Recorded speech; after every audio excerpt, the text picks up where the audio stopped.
Hey there everyone, Lord Frigid here with another episode of Ether Raids gameplay. This time we are back in light season, kicking things off with the Byleth team against this, I guess I'll call it a Catria and Save Armor cluster. I did have to go for a more defensive approach this time around. I usually do like to deploy the Caeda team as much as I can in light season, but unfortunately, that team can't really deal with really hard to break one range walls. Idun is one of them. Medius is another one, which is kind of unfortunate since he's becoming more and more prevalent now. So I did have to go again for that more defensive approach, and I was able to have Byleth handle the the two range units, and Idun handle the one range units. And since Triandra didn't have a weapon, it was pretty easy to safely go around grabbing the ether structures before taking her out. For match number 2, I deployed the Byleth team once more against this prison setup. It was a pretty simple matter to have Byleth stationed over on the left edge of the map where none of the one-range enemies can even get to her, so I didn't need to have Idun in near-save range. And she was able to actually take out the Azura, which was really nice. Didn't need to worry about any extra movement shenanigans. And then from there, I was also able to get the other refresher, Triandra, since it was pretty easy to just place only Byleth in Byleth in only her range, I guess more accurately. And from there, I was able to just respond to the enemy's relatively telegraphed movements. I was a little worried about dealing with the Alm, I think, since he does have the 3 movement, but I was able to successfully play around it. And then, of course, to clean things up, I needed to grab the last ether structure. I think I left note for the end. She did end up continuing to advance down towards air, actually. And so I was able to have Idun set up for a near save play to take her out at the very end.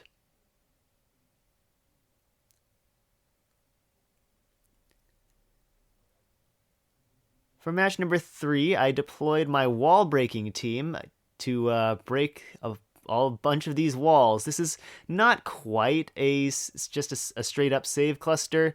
There is a way for the enemies to kind of get out and start moving at you, and actually all of them have weapons, so I'm not really even sure what the comparison is, but regardless, there is a big fat wall of structures in the middle of the map stopping the enemies from getting to you, and so I was able to capitalize fully on that by just hitting them with really hard hitting specials and triangle attack.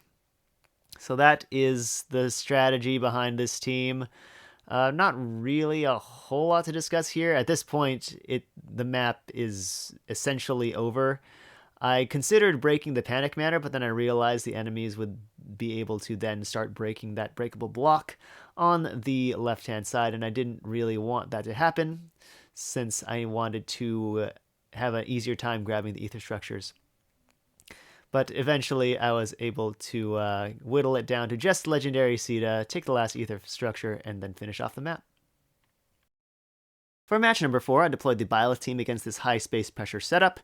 I'm going to play this match at normal speed just so I can have more time to kind of talk about it and just go over my thoughts for this map.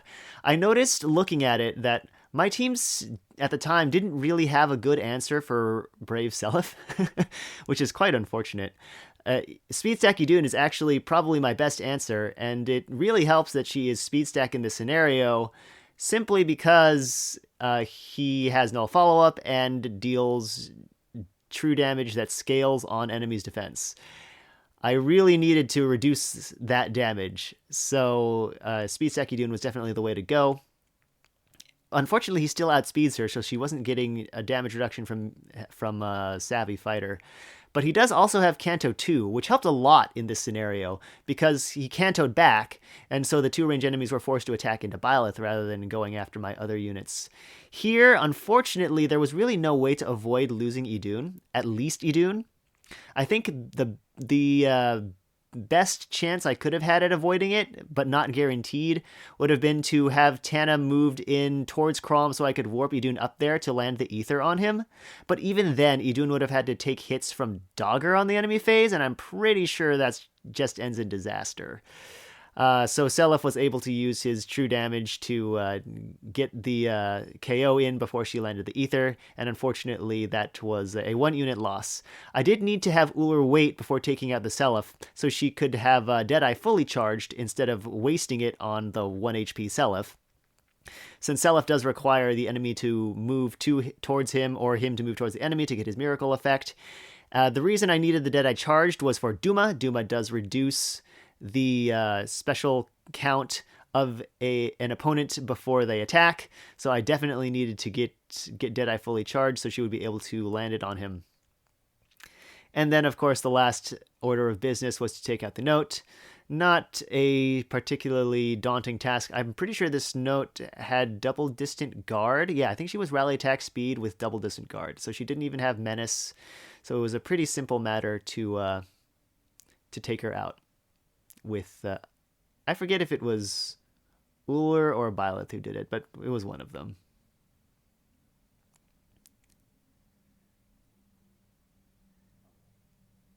In match number 5, I deployed the Byleth team once more against yet another, well, you can call this, what would you call this? It's kind of space suppression-y, kind of save clustery. I went up the right-hand side with my my units, and I was able to get around the tactics room by having Tana there to provide warp power. I had, I believe it was Uller and Byleth below Tana, and then I was able to have Uller warp in to grab the KO on Henriette. Then she got a refresh, and after running away, Byleth was able to warp in for another play to take out the wall heart. And from there, it's game over. Azura is forced to attack instead of refreshing, since she can deal at least 5 damage to Byleth, or she would have if she'd been able to even get an attack in. And without the far save and just one remaining 1 range unit, it was pretty easy to clean up the ether structures and finish the map after that.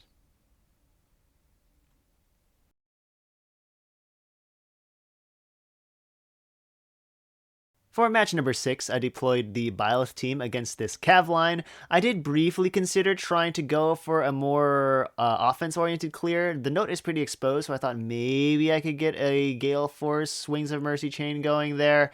But I eventually decided it would be too difficult to pull that off. So I went for the path of least resistance, going with Byleth to speed preempt her way through all of these hardy bearingless enemies.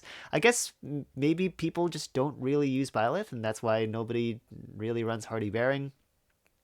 Regardless, I was able to take full advantage of that and take out all of the threatening cavalry, and then play ring around the buildings at the bottom to keep my unit safe while I had Uller go around and grab the ether structures. I do believe Note is going after Peony here. Could also be Tana. Not sure. Kind of depends on whether if Tana gets doubled. But regardless, I was able to set up one last near save operation at the end to finish the map. In match number 7, I deployed the F.B.I. For those of you who are newer to this channel, the F.B.I. stands for Final Boss Idun. In this case, there are even 2 Iduns, which amuses me greatly. It is a savior squad type setup. I deployed that style of team because I needed to properly deal with Lilina's gifted magic. I didn't really want to have anything else taking that on the nose, or wait, no, on the chin, or on the whatever it is people say when you take an unpleasant hit. Interestingly enough, the Lysithea was actually too slow to get the benefit from her, the strikes twice benefit rather, from her weapon. I guess that's not super unexpected because this is a fairly speed stack heavy team between Peony, Tana, and of course Uller, who also provides that flat speed bonus.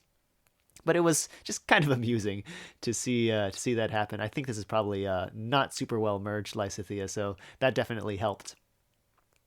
And then at the end, it was just 2 weaponless Azuras to deal with, and I was able to fully abuse the incredible warp power that Tana gets, or that Tana provides her allies using her weapon for Idun, and as is only right, I was able to have Idun clean up both Azuras at the end to finish the map.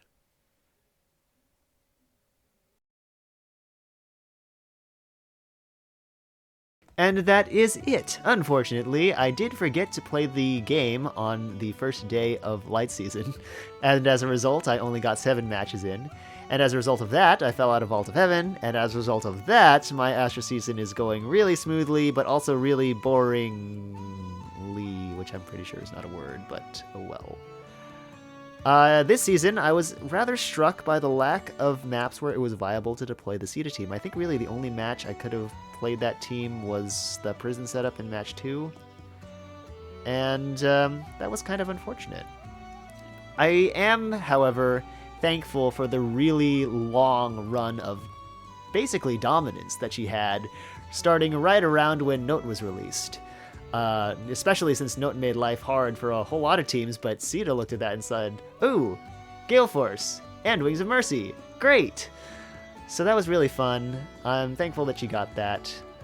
And unfortunately, I do kind of see that era coming to a close with the increase in very strong one-range tanks, like Idun, like Rhea, and especially like Medeus, which is actually kind of annoying because I feel like a lot of people know Medeus as that guy who brought in Kanto control and made Kanto-dependent teams annoyed. But I find him annoying because he has that really high ceilinged damage reduction skill that makes it hard to take him out in one round of combat. So that's kind of funny. But yeah, I do think that team is falling off a bit in terms of effectiveness.